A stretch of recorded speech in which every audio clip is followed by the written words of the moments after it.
This is a different type of asset, but a familiar user experience. When customizing, I met with the same type of interface from the brochure.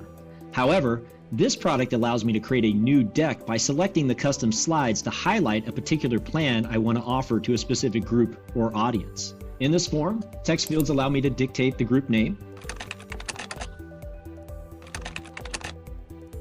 select the enrollment month, again choose a location. This time I get to choose a profile picture to accompany my name. This product allows me to create a new deck by selecting the custom slides to highlight a particular plan I want to offer to a specific group or audience. So I'm going to highlight this trio plan. Once selected, I can rearrange the deck if I need to. I go back to the form, and once again I'll hit preview.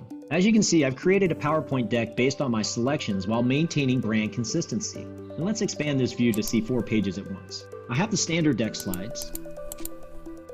After a certain page, which is page 8, now you can see the custom slides about the trio plan that I wanted to highlight.